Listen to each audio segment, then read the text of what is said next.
Está começando mais um programa República. Eu sou Loriel Rocha. Hoje nós vamos dar continuidade à parte 2 da aula passada, intitulada É necessário desconstruir a direita e a esquerda. Para tanto, nós estamos nos baseando nesta obra, Capital e Ideologia, do Thomas Piketty, um economista francês. Quando uma das obras do Piketty, Capitalismo, do século XXI, se não me falha a memória, foi lançado em 2014, ele foi lançado na Europa como sendo maior do que Marx. Piketty faz uma crítica na área econômica extremamente vigorosa ao marxismo. Por quê? Porque o marxismo pensou sobre a propriedade privada, não é? De uma forma bastante contundente. E que é, digamos, essa linha do marxismo, ela vem a ser um tipo de coluna vertebral, né? Para os diferentes tipos de esquerda. E a linha da direita, o capital privado, desculpe, a propriedade privada e o dinheiro, digamos, vão ser também, do outro lado do espectro, a linha que vai nortear os diferentes tipos de direita. Então, antes de entrar na leitura da obra, uma leitura breve, evidentemente, isso é uma obra muito densa, mas eu recomendo vivamente para quem quiser se interessar, que isso seja, que essa obra seja adquirida. Mas o Piketty faz uma crítica também igualmente contundente à direita, né? Então ele é um economista e, além dele, no espectro da filosofia, no espectro da sociologia, nós temos da filosofia, nós temos outros autores que há muito tempo estão criticando a polarização que existe entre esquerda e direita. Antes de começar, portanto, era esta chamada de atenção. Isso não é uma reflexão, isso é uma chamada de atenção para que a gente note este ponto. Vamos lá, deixa eu voltar um pouco ao passado. A política sempre existiu, correto? A política enquanto palavra, não é? A política na Grécia Antiga vem de polis, significa cidade. Então, sobre a perspectiva grega, todo homem é um ser político. Veja, Aristóteles fala isso de uma forma muito clara. Porque todo homem vive na polis, não é? De modo que há um agir político. No século XX, nós vamos ter um filósofo maravilhoso, maravilhoso, Agostinho da Silva, um filósofo português, que vai exatamente falar em ação política, como os gregos pensavam. E Agostinho é um dos propugnadores do império do Espírito Santo, que não é um império geográfico nem político, é um império pelo espírito. Então veja, quando os gregos falavam em política, eles pensavam desta forma, que o Agostinho vai recuperar, não é? E para mim especificamente, isso é uma visão pessoal, para mim pessoalmente, os gregos antigos estavam corretos e Agostinho está correto. Por quê? Porque todos nós, independentemente da nossa classe social, independentemente da nossa cultura, independentemente do nosso dinheiro, todos nós nascemos, crescemos, nos desenvolvemos e morremos em sociedade, não é?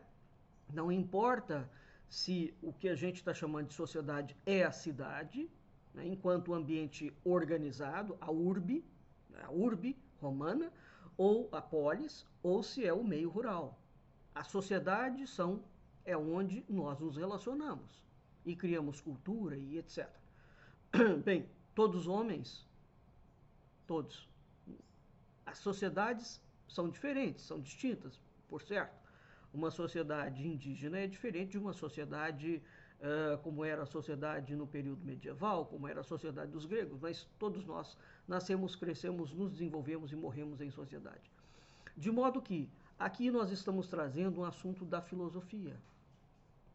Então, este homem que vive, nasce, se desenvolve e morre em um determinado ambiente, a qualidade da consciência dele, preste atenção à filosofia aqui, a qualidade da consciência dele é determinante para o movimento que ele vai fazer no meio em que ele está inserido. Correto? Então veja, a qualidade da nossa consciência, ela é trabalhada historicamente em 3 vias. Eu já fiz um programa sobre isso, as 3 vias de acesso ao conhecimento. Então, desde tempos imemoriais, que vias são essas? É a via da filosofia, é a via da mística e é a via da religião. O budismo, por exemplo, não é uma religião, ele é uma filosofia. Não é? Bem, então são exatamente essas vias que trabalham o ser humano, né, instruem o ser humano dentro do seu conteúdo interior. Porque este ser humano estudado, aonde ele vai ser levado a fazer o processo da autoconsciência, quando ele sair e for ocupar o seu papel na polis ou no campo, não é? Seja como um jurista, seja como um político, seja como um médico, seja como um professor, seja como um agricultor, esta pessoa estruturada intelectualmente e dentro do seu coração, ele fará atos bons, correto? Isso entendido, o que aconteceu? A política, então, durante toda a história da humanidade, ela funcionou como apolítica. A política é um conceito muito abstrato. É um conceito que você precisa, novamente a filosofia, de ter alguma coisa que se chama o racional superior para pensar sobre ela. Porque a política não é um conceito concreto. Ela é um conceito muito abstrato, quase que diáfano. Né? Ele é sutil. E para entender este conceito, ele só pode ser entendido por uma via, pelas vias do pensamento, que de fato trazem para dentro do conceito, porque veja, quem faz a política é o ser humano. Não são as árvores, não são os rios, não são os animais, não é a natureza que faz a política. Né? A política tem que se traduzir em ato concreto, através do legislativo, do executivo, do judiciário. A política vai interferir no ambiente. Né? Então você tem uma casta, uma elite, essa elite toma decisões e essas decisões serão implementadas na esfera pública. Ok? É assim que funciona. Qual é a qualidade dessa elite? Qualidade de coração, qualidade mental. Então perceba que o nexo é causal. Você não tem uma elite de péssima qualidade, meus amigos, e uma legislação, uma ação política de boa qualidade. Não tem como você extrair um suco de manga de uma melancia. Melancia só dá suco de melancia. Gente ruim só faz coisa ruim. Correto? Então hoje, quando nós olhamos para a política, como nós vemos, e entendemos que ela está em estado de putrefação, não é a política, são os políticos. E aqui eles individualmente têm nome. Então nós precisamos de tirar essa abstração. Isso é uma abstração. Nós na filosofia entendemos muito bem, distinguimos muito bem a ideia de ser, de ente vivo e ente não vivo, um ente abstrato. A política é um ente abstrato. Então, quem faz a política? As pessoas. Se as pessoas não forem interiormente bem trabalhadas, o resultado é um caos absoluto. Mas então veja, agora vamos passar para outro ponto. A política, historicamente, sempre funcionou sem linhas políticas. Linhas políticas, linha da direita, linha da esquerda. Desde que o mundo é mundo. É isso que as pessoas esqueceram. Uma coisa é a política, outra coisa é a política partidária. Meu Deus do céu, são coisas completamente distintas. E sobretudo no caso do Brasil, em que os partidos políticos são empresas privadas. Empresas privadas. Com CNPJ, bancado pelo governo. Correto? Então, o que nós precisamos de entender e de desmontar a política partidária? Por que, L'Oréal, que você está falando isso? Porque quando nós desmontarmos a política partidária, ou seja, a direita e a esquerda, a política volta. A política aqui como conceito abstrato. Tá claro? Porque tem que se colocar e pensar dentro da política coisas muito importantes. Há coisas que são próprias do ambiente político e há temas que a política trata, como por exemplo quando ela vai falar de cidadão. Nós estamos falando de cidadão ou de ser humano? Não existe cidadão, existe ser humano. Tema da filosofia, da mística, da religião. Quando nós vamos falar de natureza, veja, a filosofia da natureza nasce com a filosofia.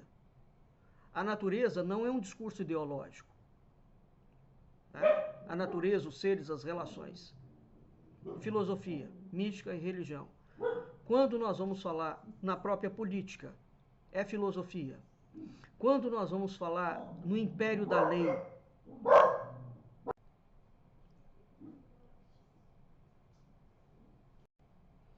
nós estamos falando da filosofia. Um rápido exemplo. Durante as monarquias, o rei era a justiça. Agora nós temos um poder judiciário. Isso é para vocês verem como a justiça, inclusive, também não está ligada à política. Cuidado. Então, quem vai fazer a lei? Qual é a autoridade? Né? A ideia de autoridade.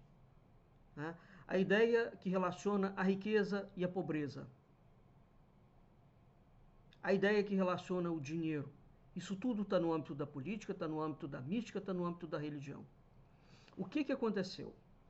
Com os movimentos revolucionários do século XVIII e XIX, temas importantíssimos.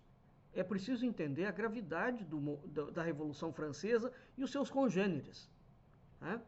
É preciso entender a gravidade daquilo que daqueles movimentos, porque eles alteraram completamente o eixo do mundo. Eles destruíram, olha, não ficou pedra sobre pedra.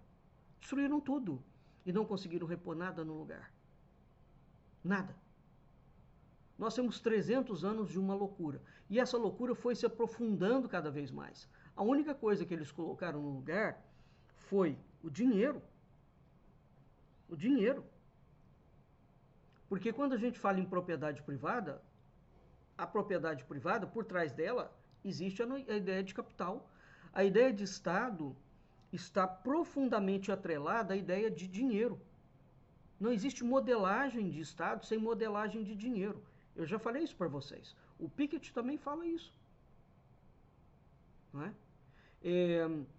Então, a Revolução Francesa quebrou vários paradigmas.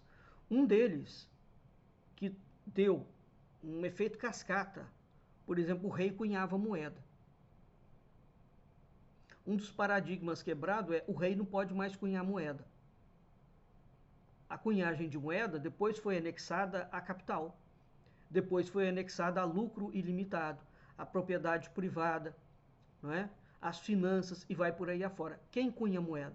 Por que vocês acham que existe internacionalmente um movimento para acabar com todos os bancos estatais e para deixar o controle da moeda com os bancos centrais internacionais?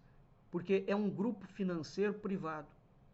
Todos os bancos centrais internacionais, eles não são dos governos, eles são de uma instituição privada cuja sede está em Londres, a City de Londres, sob o controle dos Rothschild. Correto? Agora, o paradigma mudou. O rei é que cunhava a moeda. Então, meus caros, quando o Piketty vem, depois de uma obra muito densa, ele tem várias, não é? E faz. Eu já li vários artigos, eu tenho 2 obras do Piketty. E procuro ler os artigos dele. Bem, quando o Piketty vem e faz essa reflexão de que é preciso desmontar o conceito de direita e de esquerda, mas olha, eu fecho com essa ideia de olho fechado, sem pestanejar, porque a direita e a esquerda são os 2 grandes males da política mundial. Ela faz uma fumaça de cortina em cima da política em si, de tal forma que ela mantém essa luta de classes pobres e ricos e nos faz escolher dentro dos espectros de acordo com o viés que eles querem defender. Nós não podemos mais continuar na defesa de que para você entender o papel do indivíduo que tem dinheiro, você tem que desconsiderar o papel do indivíduo que não tem dinheiro. E para considerar o papel do indivíduo que não tem dinheiro, que vive na miséria, você tem que odiar o rico. Esta polarização, esta mendacidade, este horror dos movimentos revolucionários, ele precisa acabar. E olha, veja bem, do lado da esquerda, e aqui justiça seja feita, deu água. A esquerda deu água, né? A direita já deu água também. Só que a direita, como tem uma forma de estruturar o Estado de um modo diferente, onde a água, né, o afundamento do barco não é tão visível, porque na esquerda, quando o barco afunda, como o Estado é totalitário, visivelmente totalitário, ele controla. Quando o navio vem a pique, ele vem a pique. Você vê o navio vindo a pique. O capital vem a pique. Aliás, o capital vem a pique desde o seu início, porque ele tem crises. Ora, pelo amor de Deus, qualquer indivíduo minimamente sério, a queda da Bolsa de Londres, por exemplo, foi o primeiro grande crash, né, econômico. A queda da Bolsa é milimétrica. Ela tem uma sinoide. Tem inúmeros estudos sobre isso.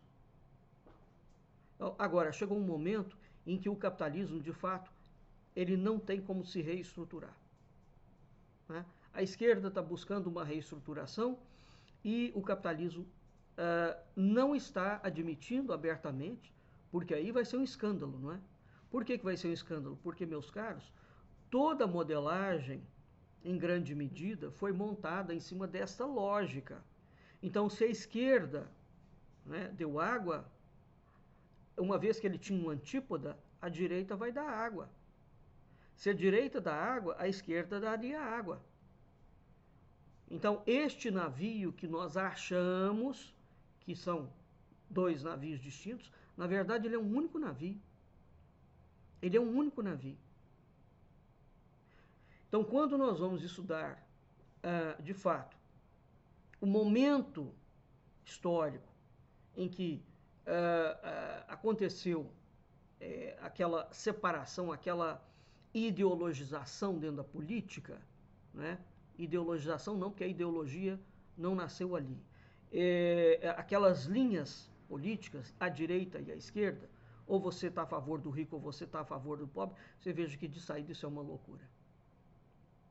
É uma loucura.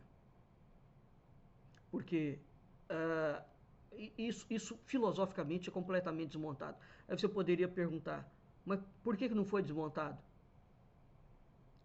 Porque há os interesses das suas respectivas partes.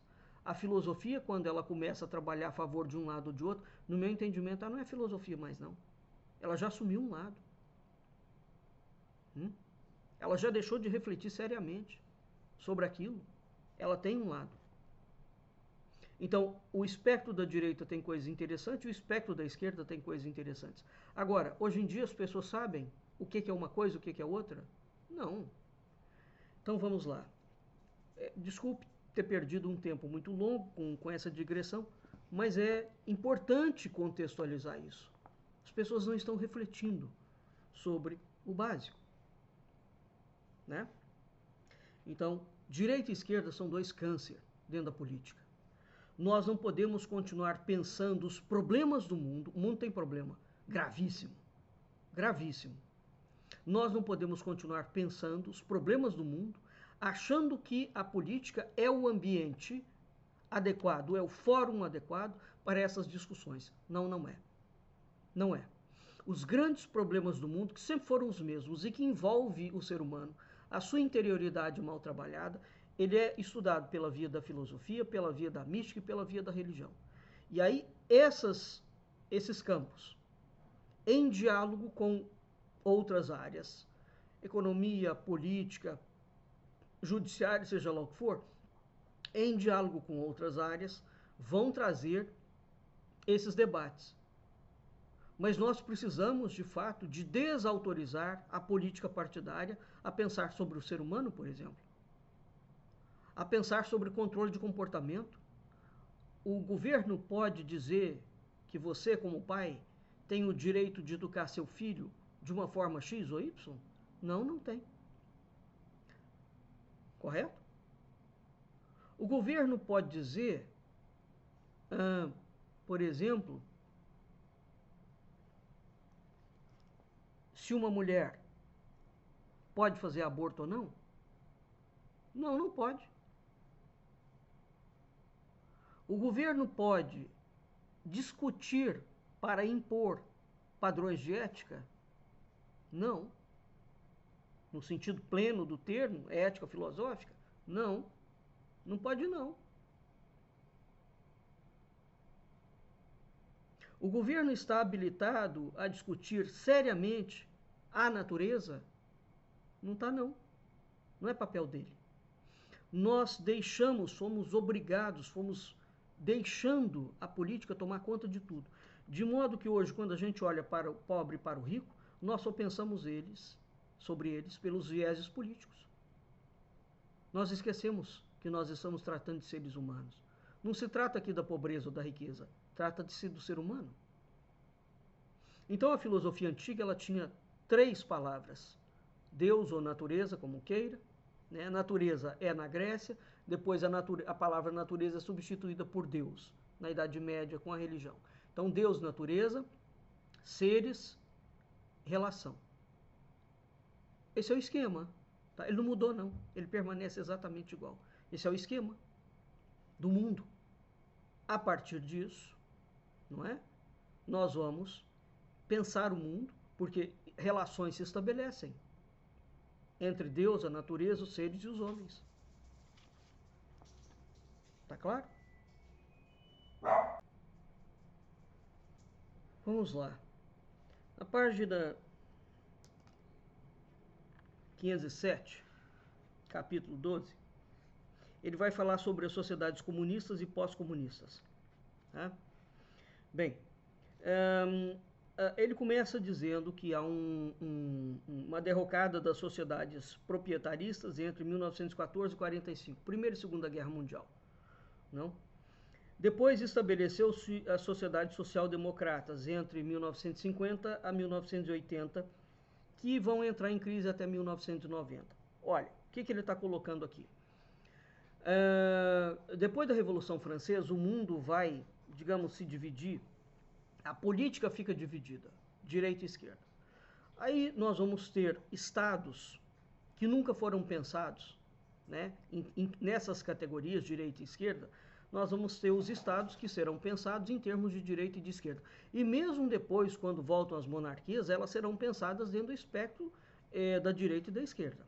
Isso vira praticamente uma categoria ontológica, digamos assim. A política não sobrevive sem direita e esquerda. Sempre sobreviveu. Sempre. Né? Então, aí a direita, o capital, né, vão ser absorvido por certos países e a esquerda vai ser absorvida por outros países. Quando a gente pensa que a Rússia era a maior monarquia do mundo, não é? A Rússia czarista, aquela destruição da monarquia russa e o surgimento de uma esquerda extremamente radical, violentíssima, como foi o comunismo, aquela mutação, daí o tamanho da violência na Rússia, não é? Aquela mutação foi uma coisa impressionante, dramática, dramática. Ora, mas o que acontece? Então, já entre 1914 e 1945, os esquemas rígidos da direita e da esquerda, é isso que o Piketty está colocando, já tinham dado água. Tanto já tinham dado água, não é? Que a partir de 1945 você vai estabelecer a chamada social-democracia. A social-democracia é uma estrutura política de esquerda tendendo ao centro, ou seja, ela já incorpora um pouco de coisa da direita, sobretudo no que diz respeito a capital, dinheiro, propriedade privada, não sei o quê, não sei o quê. Mas mantém certos pontos básicos, como, por exemplo, o Estado que presta uma assistência social. Meus caros, hoje quando vocês vão à Europa, quem já viajou à Europa, não é? E eu digo a Europa porque a Europa é um grande eixo nesse aspecto, né? A Arábia Saudita não, porque tem um outro pensamento. Mas quando vocês vão à Europa, mesmo com as monarquias atuais, elas são social-democratas. É um governo de esquerda. Então veja que aquele tipo de governo de esquerda, e mesmo esse governo de esquerda, ele tem gerado sérios problemas. Sérios problemas. Quando se criou a comunidade europeia, por exemplo, a comunidade europeia até hoje, ela baixou determinadas normas, onde ela empobreceu sensivelmente o povo europeu. A Europa é, enquanto continente, o continente com o maior contingente de classe média do mundo. Tá? Tem ricos? Tem, muito. Agora, pobre? Não. Miséria? Não, muito pouco. Então, a Europa conseguiu, de fato, pense na Islândia. A Islândia é um sistema quase que de esquerda. Porque é um sistema, você não tem roubo, você não tem força armada, você não tem banco, né?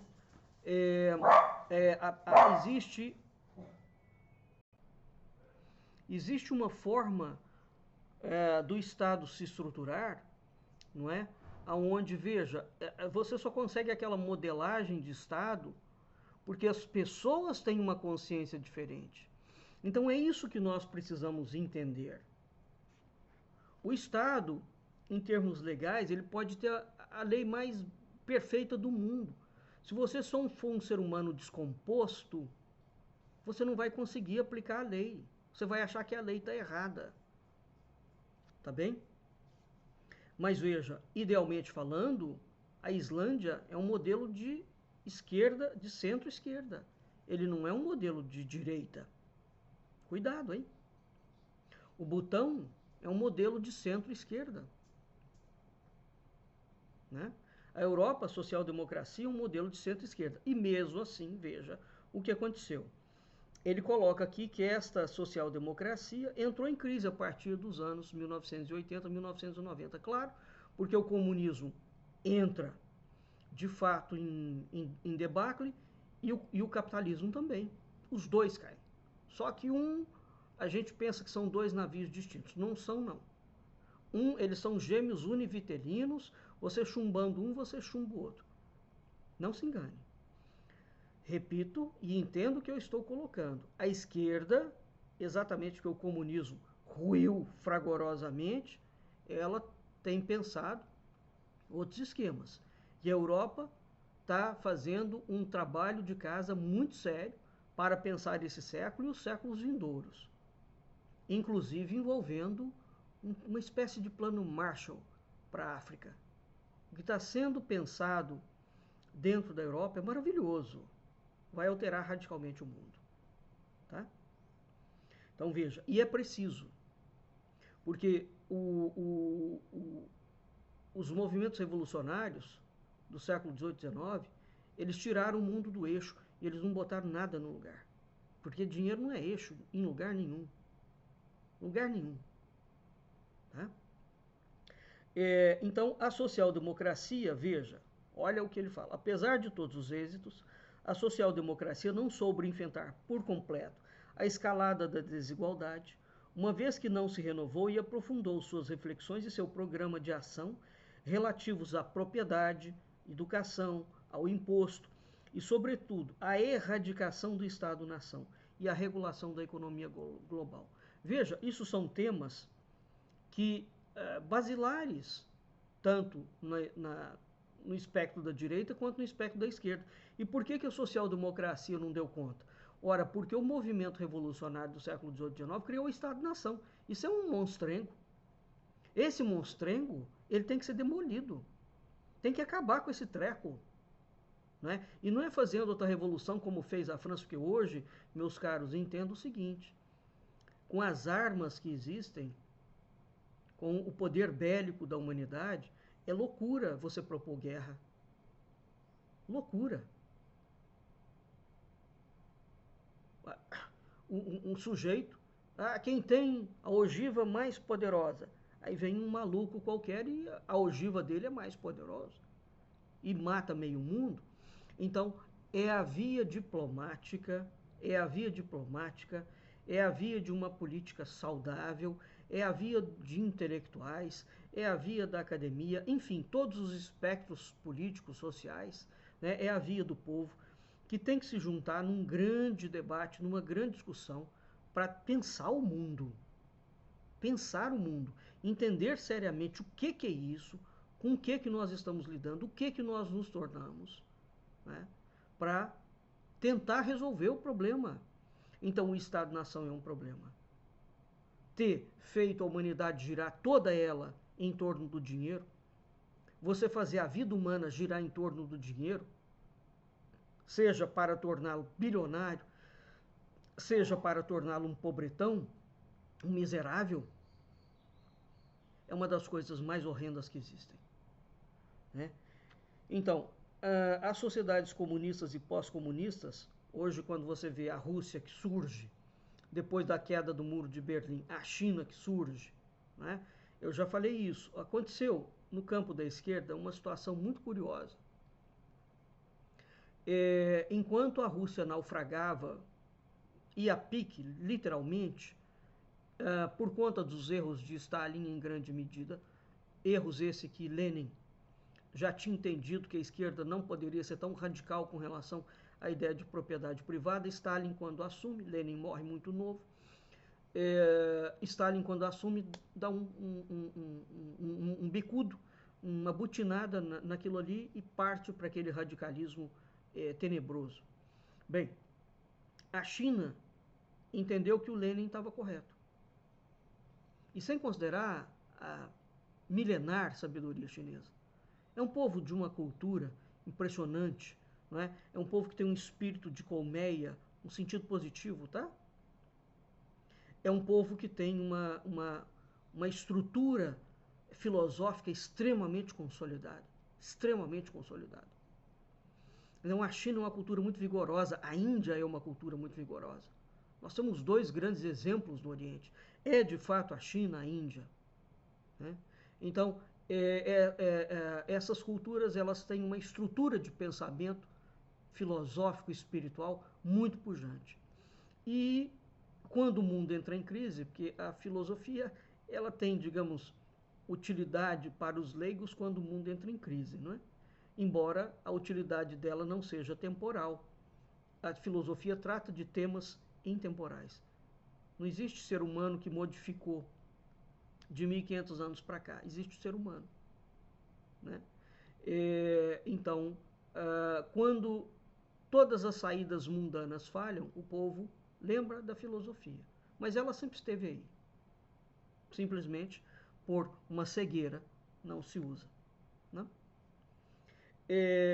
Ora, então enquanto a Rússia estava naufragando, a China silenciosamente foi subindo. Tanto foi, eu já fiz vários programas sobre isso. No Brasil, o Jânio Quadros criou uma coisa que se chamava Política Externa Independente. Eu já falei muito sobre isso. E o Agostinho da Silva, filósofo português Agostinho da Silva, juntamente com o embaixador Zé Aparecido de Oliveira, foram eles que construíram a chamada Política Externa Independente do Jânio Quadros. A Fundação Alexandre de Gusmão em Brasília, eu tenho vários livros da Fundação, sobretudo no que diz respeito à política externa independente do governo do Jânio.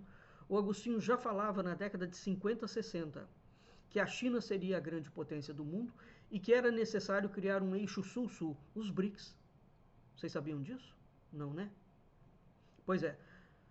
Quando o Jânio foi derrubado, entrou aquela milicada sórdida e burra, eles derrubaram a política externa. Hoje eles estão entendendo que a política externa independente traçada pelo Jânio Quadros, não é, foi uma das coisas mais brilhantes da diplomacia externa brasileira, da diplomacia brasileira, no que diz respeito à estrutura externa. Então veja, o Itamaraty é exatamente o órgão de Estado, né, é a estrutura do Estado que lida com a política externa. O que é a política externa? É exatamente aquilo que vai fazer diplomaticamente todo o modelo de negociação e de posicionamento do país no mundo. Nós temos o Ministério das Relações Exteriores, o Itamaraty é uma coisa maravilhosa. Maravilhosa, reconhecido no mundo inteiro.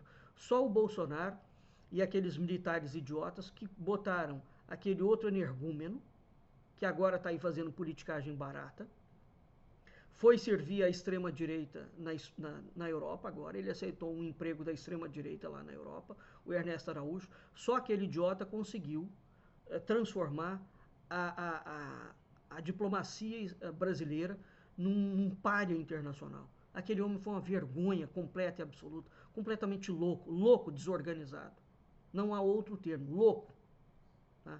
Então veja, o Lula, quando foi eleito, lançou os BRICS, a política externa independente do Jânio Quadros. Então, essa visão de como o mundo ia se processar, o Agostinho tinha isso de uma forma clara. E o Jânio encampou aquilo ali, e o Zé Aparecido também. O Zé Aparecido, quando foi governador de Brasília e quando foi ministro, o primeiro ministro da Cultura do Brasil no governo do Sarney, o Zé Aparecido buscou a aproximação do Brasil com Portugal. Tá? Criou o Instituto Internacional da Língua Portuguesa, criou a Comunidade dos Povos Falantes de Língua Portuguesa, a CPLP, e vai por aí afora. Tudo nessa tessitura. E veja que aquilo que já aparecia na década de 50 e 60 tornou-se uma realidade. A China virou uma grande potência. Então, a pergunta, por que a China não seguiu o caminho da Rússia? Correto? Isso é para a gente ver que a esquerda e esquerda, a direita e direita. O fato é o seguinte, a China foi conseguindo, não é, fazer essa transição porque ela de fato entendeu o que Lenin tinha colocado e entendeu os problemas do marxismo e criticou o marxismo e criticou o capitalismo também. Né? Então ela criou um modelo, no meu entendimento é um modelo definitivo, não, é um modelo de transição. É um modelo de transição. A China não pensa, o governo chinês é todo confucionista. Eles não pensam em 50 anos, eles pensam em 100 anos, 200 anos, 300 anos. Eles vão muito lentamente. É aquela paciência de Confúcio. Tá? E eles vão arando a terra, né? Como Confúcio. Tá bem? E por isso aquilo tem avanços, tem recuos, mas com o correr do tempo como um todo, você tem avanços. Então, o que é preciso fazer? De fato, criar essa discussão profunda entre a direita e a esquerda. O que deu errado nisso aqui? Então, há inúmeros intelectuais no mundo inteiro que já falaram, tem que eliminar este treco, essas colunas chamadas direita e esquerda que foi embutida dentro da política. Tem mesmo. Tem mesmo. E nós só teremos sucesso no campo político, e aqui um sucesso efetivo, um sucesso civilizacional, um sucesso de recuperar a nossa humanidade, porque é impossível que nós estejamos no século XXI discutindo se um país tem direito, porque um terrorista bombardeou 20, dele matar não sei quantas mil pessoas, homens, mulheres, crianças, como Israel está fazendo. O governo de Israel tinha que estar todo sendo jogado num tribunal de Nuremberg. Aquilo é um absurdo, tá? O governo do maluco da Nicarágua, daquele ditador, ele tinha que estar na cadeia da chamada Revolução Sandinista, né? Os governos que vão lá na África e impõem aquela miséria, né? Assaltos coletivos, mortandade coletiva, tinha que estar na cadeia. Não é possível que a gente continue achando, para defender o capital ou a pobreza, que essas desumanizações sejam naturais. Não, elas não são naturais em nome de nada, em nome de nenhuma bandeira. Em nome de qual bandeira você defende? Ah, porque a vacina não existe. Ué, se a vacina foi uma mentira, você vai deixar morrer as pessoas sem assistência? O que o Estado pode fazer? Porque existe alguma coisa que está acontecendo. Existe alguma coisa que está acontecendo. Qual é a providência que nós vamos tomar? Não, tudo caiu no terreno da polarização, sobretudo no Brasil, que entrou num campo de distopia e de idiotice, né, ilimitada. Então, o Piketty vai falar outra coisa, que esse ponto aqui é um ponto importante. Quando a União Soviética quebrou, não é? Repito, como a União Soviética representava em relação ao Ocidente algo muito mais perigoso, né, e muito mais visível, por outro lado, do que a China, quando a União Soviética rui, o que emerge? Tá vendo? Comunismo não dá certo em nenhum lugar. Viva o liberalismo. Viva o capital desenfreado. Viva as finanças desenfreadas. Então, na verdade, a queda do comunismo fez com que... São duas balanças. Lembra o que eu falei? Pensa numa balança mesmo. São duas balanças. Quando essa balança cai, a outra levanta. Quando o comunismo caiu, são dois pratos. Levantou e falou, tá vendo? O único sistema do mundo que vigora, que é bacana, que é a salvação do planeta, que é o melhor da galáxia, do universo, é o dinheiro, a usura, o lucro ilimitado. Mentira. Mentira. Tá? Agora, então, a Rússia, que representava o grande desafio à propriedade privada, está aqui. A balança dela vai lá para baixo. Então, a ideia de propriedade privada vai lá para cima. É interessante porque a falsa direita brasileira vive falando da nova ordem mundial. Ué, a nova ordem mundial é exatamente a ordem dos hiper, ultra, mega trilionários do planeta. Tem pobreza aqui aonde? Hã? Aonde? O velho da Havan, por exemplo, que fica rico vendendo bugiganga de 10ª categoria da China. É um inútil. Enquanto empresário, ele não faz nada. Aí ele dá emprego para a indústria brasileira. O que ele faz? Nada. É um inútil. É um atravessador medíocre que mete a estátua da liberdade num colonialismo mental. Ele mete a estátua da liberdade e só compra produto da China. Produto feito praticamente na base da escravidão. Vem falar que esse tipo é um empresário. São esses absurdos do capitalismo. Tá? São esses absurdos do capitalismo. Porque até o pirata, antigamente, para ele pilhar, ele tinha que trabalhar. Ele tinha que se expor a perigos na pirataria. Esse sujeito nem pirata é. Ele está abaixo dessa categoria. Então, o capitalismo criou essas excrescências que a gente chama de empresário. Agora, quando você vai ver, como é que o sujeito fez a fortuna dele? Hã? Com as benesses do Estado, não? Grande dinheiro do BNDES.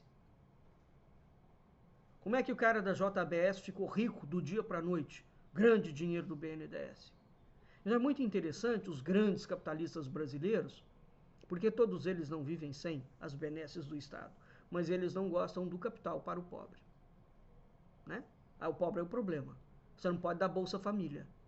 Não pode dar Bolsa Família, mas pode ter Bolsa Banqueiro. Tá entendendo?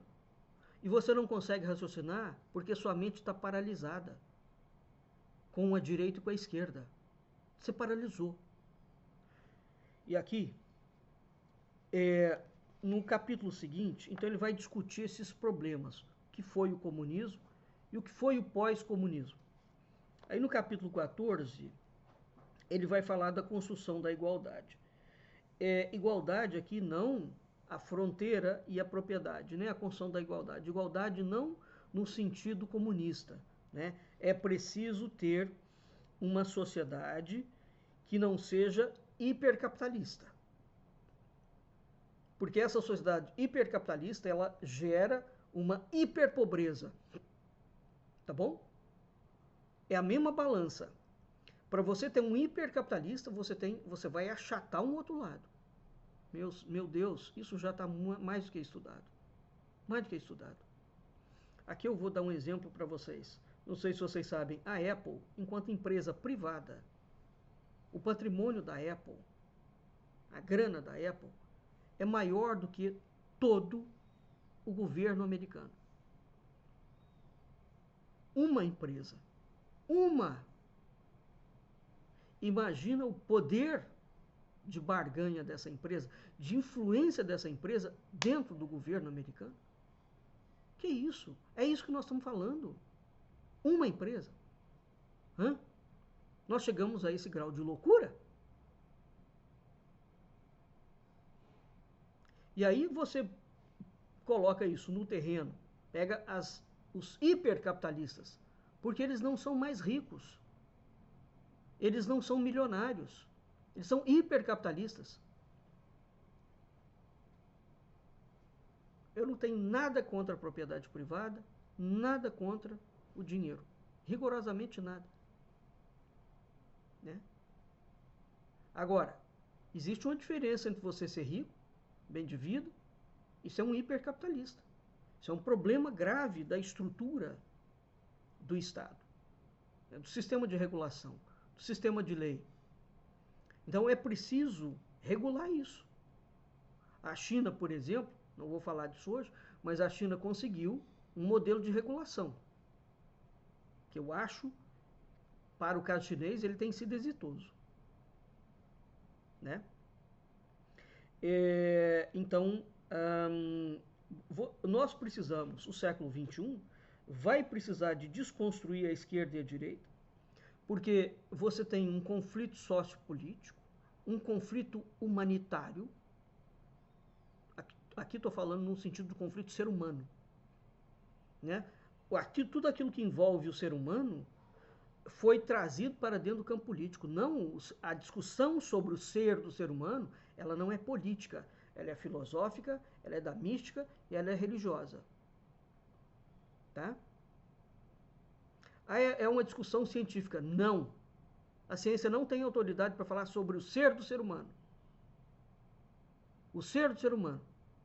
Esses três campos, filosofia, mística e religião, é que abordam o ser humano de uma forma redonda, completa. Ele tem espírito, ele tem alma, ele tem corpo. A ciência só trata do corpo. Ela não está tratando do ser humano. Ela está tratando de alguma outra coisa que numa manobra de proposituras teóricas foi construído. É uma manipulação. Não tem autoridade, não. Agora, é óbvio que esses três setores, filosofia, mística e religião, têm que dialogar com a ciência, têm que dialogar com a política, etc. Tal. Diálogo, não é guerra. Diálogo. Nós precisamos de voltar a pensar que nós somos seres humanos e a investir, porque somos, e a investir na recuperação dessa humanidade. O ser humano é o protagonista, não é a política, não é a economia, não é o dinheiro, não é o capital, não é a propriedade privada. Se você não tiver um ser humano equilibrado, você não tem relações institucionais, você não tem instituições equilibradas, você não tem relações institucionais equilibradas, você não tem nem o Deus mercado equilibrado, porque você tem um bando de louco, de psicopata, né? Eu tenho muitos vídeos aqui em que eu falo sobre psicopata, os psicopatas da esquerda. Dificilmente os caras do mercado financeiro, os hipercapitalistas, não têm uma mentalidade psicopática. É muito difícil. Você não pode chegar a ser um hipercapitalista sendo uma pessoa normal. Não é. Não é. Assim como você não pode chegar, como a falsa direita tem colocado, a níveis de violência sendo uma pessoa normal. Não, você é psicopata também. Também. Tá claro? Então, é preciso entender o que é o ser humano na sua inteireza. E o que é normal e o que é patológico. Ah, não existe essa fronteira. Ué, como não existe? Mas como que não existe? É óbvio que ela existe. Então, quando você tem um sistema, uma ideologia, uma política, um espectro, um campo de visão, uma teoria, seja lá o que for, que propõe uma violência cada vez mais violenta, ou seja, você vai escalando na violência para resolver o problema. Ah, o terrorista aqui matou 11 indivíduos. Ok. Aí você joga uma bomba que mata 1000. Depois você joga uma outra bomba que mata mais 1000. Depois você joga outra bomba que mata... Você entendeu a escalada da violência? E a escalada da violência é, não, o cara matou 11. Ué, mas você já matou 5.000? Hã? Como que fica isso? Nós perdemos o referencial de quantidade agora? Mas que loucura é essa? Isso não é nem a lei de Talião mais. Hã? Isso não é nem o ciclo da vingança pelo sangue que os gregos tinham, comandadas pelas Eríneas, o crime de justiçamento. Não se trata disso mais. Um matou 11, você pega a liderança e implode ela. Ok? Não, mas aquilo ali foi um gatilho para ação e para outro campo, porque o interesse de Israel é o petróleo. E eles querem matar, e matam. E matam. Os Estados Unidos matam também. Não é? Bem, então veja. Nós estamos matando em nome do quê? Da guerra. É da guerra? Não. É do dinheiro. É do poder. É quem vai ficar mais ultratrilionário. É o hipercapitalismo. Então, desconstruir a direita e a esquerda é uma noção multidimensional. Nós vamos voltar a olhar a política sem essas nuvens que têm turvado o pensamento. Não há como nós pensarmos no mundo se nós não trouxermos o ser humano para o centro do debate. Não há política sem ser humano. E como é que nós estamos admitindo seres humanos cada vez mais violentos, mais escrachados, mais debochados? Não tem possibilidade. Tá claro? Então, no meu entendimento, essa multidimensionalidade das divisões sociais, e o mundo hoje é muito mais complexo do que o mundo do século, claro, 18, 19. Se a gente pegar só no espectro do comércio internacional, nossa senhora, mas não tem como criar um paralelo entre o século 18, 19, 20 com as relações internacionais atuais. Elas são extremamente complexas, né? Então há uma variedade e uma multiplicidade de culturas e com pensamentos completamente distintos. E um grande desafio, porque a lei, né, os países vão ter que dar conta disso. O sistema de produção interna dos países, né, se a gente pensar, por exemplo, no Brasil, quando se fala no agronegócio brasileiro, é preciso entender isso, o peso disso em escala global. Tá claro? Por outro lado, também é preciso entender por que, que as outras regiões do mundo não estão conseguindo produzir. A França atravessa atualmente eles estão abafando, abafando, abafando, vai chegar um momento que aquilo vai explodir, não tem como sustentar. Metade da França está morta em termos de território. Os vinhedos estão todos em estado de putrefação. Negócio gravíssimo. Né? Há uma seca mundial, mesmo, uma desertificação. Por outro lado, você tem ações que estão sendo feitas nesse sentido, né? De evitar a desertificação. Nós temos uma miséria que tem se expandido, então é uma mentira cada vez mais. Então é uma mentira muito grande esse negócio de dizer, o capitalismo é a solução para tudo. Não, não é. Não é. Vamos parar com essa mentira, tá? O dinheiro não é solução. A finança não é solução para tudo. Então, não adianta, porque o ser humano, se ele não for um ser humano interiormente ajustado com ele mesmo, uma pessoa boa, como é que uma pessoa má vai gerir o seu patrimônio? Respondam-me. É impossível essa equação. Isso é filosofia pura, meus caros. Filosofia é mística e é religião. Qual é a diferença entre um rico, saudável, psiquicamente falando, bom de coração, e um rico psicopata, e um rico mau? Você não consegue discernir isso, não? Você acha que ele vai gerir a empresa dele como? Se ele é louco? Como é que você acha que um pobre, psicopático, raivoso, vai lidar com a sua pobreza? Nós estamos falando de ser humano. Então esquece o dinheiro. Esquece o dinheiro, senão você não vai entender o que eu estou falando. Eu estou falando de pessoa. Eu estou falando de ontologia do ser. É aquilo que é o ciclo básico da filosofia. O que é o ser? É exatamente esse olhar investigativo que nós temos que voltar para ele. A ele, né? Para tentar pensar esses esquemas do mundo. Entre eles, o esquema da política. Tá bom? Então, nós vamos ficando por aqui e até o nosso próximo encontro.